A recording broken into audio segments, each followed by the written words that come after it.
Hi, and welcome to Intermountain Lacrosse Field Monitor Training. My name is Marty Westcott. I'm the Director of Intermountain Lacrosse, and we thank you for joining us as a field monitor and someone that will help us in our game day activities. As you can see on the screen, you can find the job description, and we're just going to walk through kind of the responsibilities of the field monitor. This should take about 15 minutes, so please pay attention and make sure that you report back to your program director that you have completed this small training. First, the basic responsibility of the field monitor is to manage the table with the scoring and the timing that's involved. And we'll go through each of those pieces, but let's just walk through this document and talk about the responsibilities you're going to have as a field monitor. First, we want to make sure that you arrive about 15 minutes early before the first game or the first game that you're supposed to work.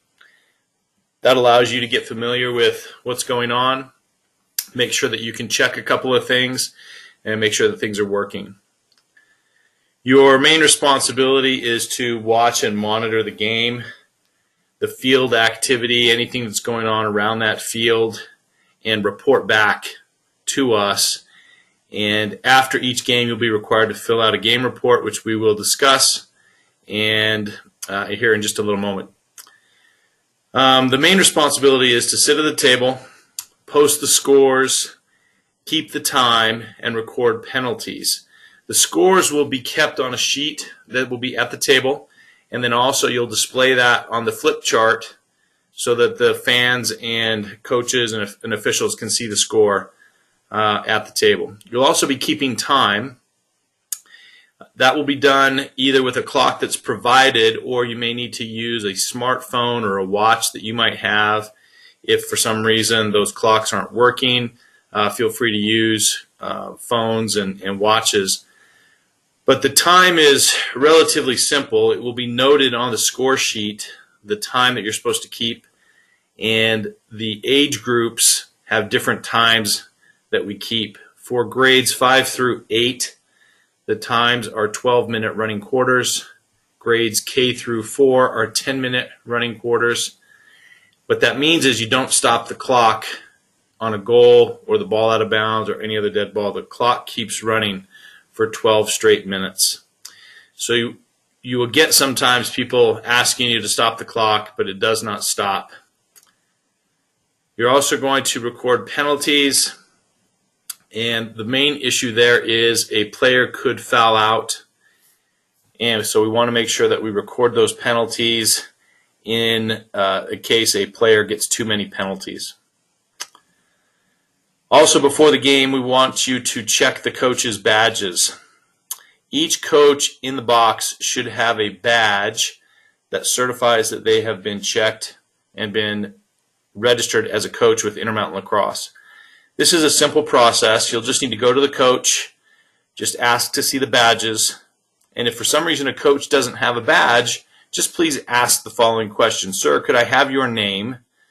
And then report that back to us. That's all you need to do. You don't need to keep them from coaching. You don't need to stop the game. You just need to report back to the office, to headquarters, that a coach did not have a badge, and please provide us his name. If for some reason that coach or that person is belligerent or angry or something like that, just please report that back. You don't have to do anything other than ask for the badge, and if somebody does not have a badge, report that back. Please keep the games on time. Please keep things moving along, and please try to get the teams on and off the field appropriately. Teams sometimes when they show up, they want to warm up on the field. They want to warm up their goalie. They want to play on the field before the game. There is no time to do this. Please help the teams before to move off of the field quickly, and also the teams coming onto the field to move onto the field quickly so that we can keep games on time. You will also be asked to submit a report of each game. We will provide you with a link, and after each game, you'll be asked to fill out this report. The basis for this report is generally, were there any major issues? Were the officials on time? Did they seem to know what they were doing? Most of the questions are yes or no questions.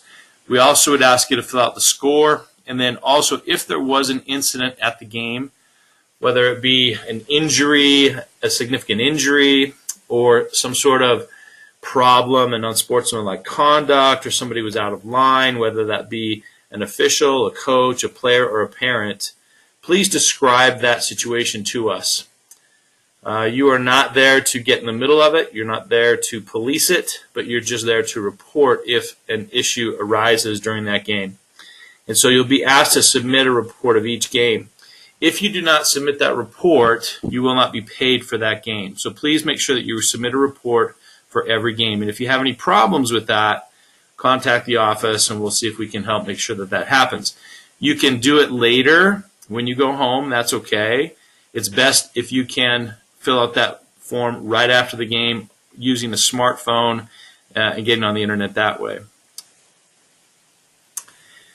Please make sure that you're at the field for your assigned times. If you leave or if you come late or leave early, that causes problems, and so please make sure that you're at the field for the assigned times. That could vary based on your availability and the games that are scheduled for that day, but generally it could be anywhere from 2 to 6 hours on a game day that you might be asked to be available. And then you're also an on-field contact for any emergency situations. If we have an emergency on the field, please call the office number, which will be listed on the score sheet, which we will also provide to you. But please call the office number in an emergency situation, whether it be an injury or, again, some sort of conduct situation, that we can address that right away. You'll note here as we go down this document that you are really there as the eyes and ears of the league. You're there to keep things moving along. You're there to observe. You're there to report. You are not there to police anyone. You're not there to get involved in the game. You're not there to question the coaches or question the officials. Really, you're supposed to just be an impartial scorekeeper, and then again, for the league, we're wanting you just to report any of these types of negative situations, whether it be coach, fan, player behavior, any kind of incident. If someone was injured, particularly concussions, please let us know. Again, you're also going to be giving some very, very basic review on officials, and then just note if there were any player or coach ejections. All of these are asked on the report that you're going to fill out after the game. A couple of things that you want to note just from a job perspective. Individuals should be at least 16 years old. There may be some exceptions to that, but that's the target age that we'd like to see. We also would like that you have access to a smartphone, again, so that you can fill out the report right following the game. You're going to need access to reliable transportation. Most of you will be assigned areas that are very close to you, and so hopefully that's not too big of an issue, but just make sure that you've got transportation, and that if you can't make your assigned times, that you're communicating with the program director who has asked you to perform this task.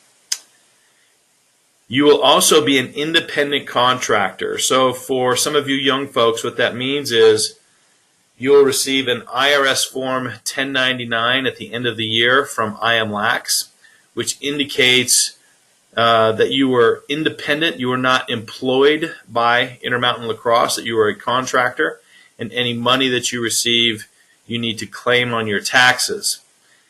Now, most of you, this will not be an issue, because if you do not make more than $600 in the calendar year, then we will not provide you a 1099. We are not required to report it, and neither are you.